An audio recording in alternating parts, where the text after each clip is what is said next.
What's up, everybody, and welcome into another Big Men on Campus college basketball conference tournament preview. Today, we're taking a look at the Southland Conference, getting going today, March 13th, in Katy, Texas.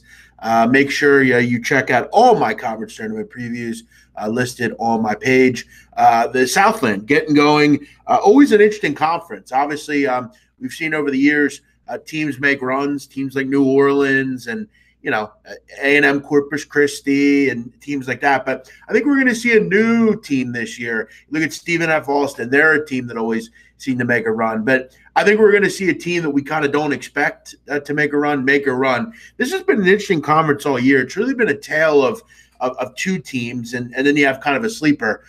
The team that I'm not going to pick is Abilene Christian. I'm not interested in this group right now. You look at Abilene Christian, a lot of it has to do with personnel. They lose a guy named Jalone Friday, who was a center, the best player on their team, and he was kicked off the team in February, which was a huge loss. And again, a lot of it didn't matter because they were playing teams, in Central Arkansas, Corpus Christi, Incarnate Word, teams that weren't going to be able to beat them. But without Jalone Friday, it's just hard to envision this team making a run. Lewis and Franklin are really good, and you like what Christian did all year, but without Jalone Friday, it's going to be real difficult for this team to make a run. And you look at also the fact that in the Southland Conference, they would, obviously at some point have to beat Sam Houston State, which they weren't able to do this year. They lost both games to the Bearcats. The Bearcats, for anyone that kind of is a little bit familiar with this conference, they would know that this Bearcats team was very good against the spread all season, one of the better teams in the country against the number.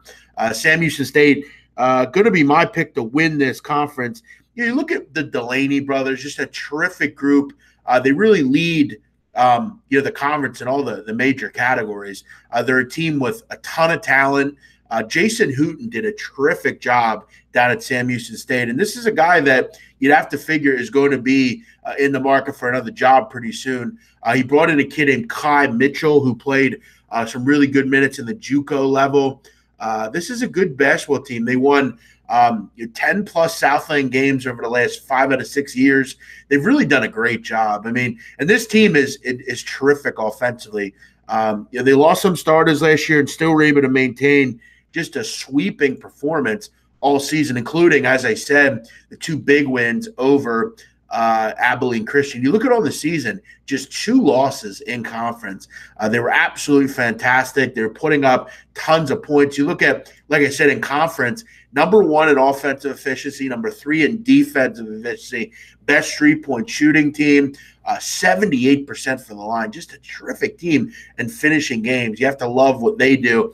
They're my pick to win. You look at the bracket for Sam Houston State. I think the one team that can give them some trouble is Lamar. You look at the Cardinals. They're playing pretty well at the end of the season, winning 8 games in a row. Garth and Hunter are terrific for the Lamar Cardinals. But, again, I think they're going to run into me just a buzzsaw. Lamar was able to beat Sam Houston this year. It's one of the 2 losses they were able to give the Bearcats. But you look at Lamar, you have to figure they're going to come up against a bit of a buzzsaw. If you can rebound against Lamar, you will likely beat Lamar. That's one of the ways they stay in games. They're one of the better offensive rebounding teams in the country. But this Sam Houston State team is a team that I figure at any rate is just better at them at really every other position. Pretty good defensive rebounding team as well. I expect to see Sam Houston in the final. Listen, if I had to take a sleeper here, and I'm going to give you a big sleeper, I'd recommend maybe a smaller unit play. I would take a look at Southeast Louisiana. This team really all season was kind of a thorn in teams' backs. And you look at the fact that, to me, they probably have the 2 best players in this conference in Marlon Veal and Moses Greenwood.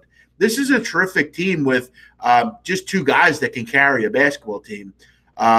Look, it's going to be tough for the Lions. They obviously have to win a lot of games in basically 3 or 4 nights. But you look at the bottom of the bracket, I don't see any reason they can't knock off Abilene Christian with the way that team is kind of reeling right now with injuries. I think these 2 kids are 2 of the guys that can maybe put a team on their back. And what I also love is, like, the one reason I don't like Lamar to make a run is not only do they have to play Sam Houston, but they got to win, 4 games. They're playing in the playing game today against Houston Baptist, is going to make them run like crazy. Southeast Louisiana is a great play as a sleeper because they only have to play 3 games to get to the championship. Lamar has to play 4. I really like what I'm seeing out of the Southeast Louisiana team. Moses Greenwood is that good. And at plus 1050, I think they're worth a small look here to cut down the nets in the Southland. Keep in mind, all these games in Katy, Texas, down at the Leonard Merrill Center. So I'm going to go with the winner. I pick Sam Houston at plus 135, and I will have a small play, kind of a half unit play on the Southeast Louisiana Lions. Everyone have a great day. Thanks as always for checking me out here. Make sure you check out all my previews. We'll have 1 or 2 more of them today. Make sure you check it out. As always, have a great day. Make sure you like and comment. And if you're new around here, make sure you hit the subscribe button so you never miss a preview. Everyone have a great day and good luck.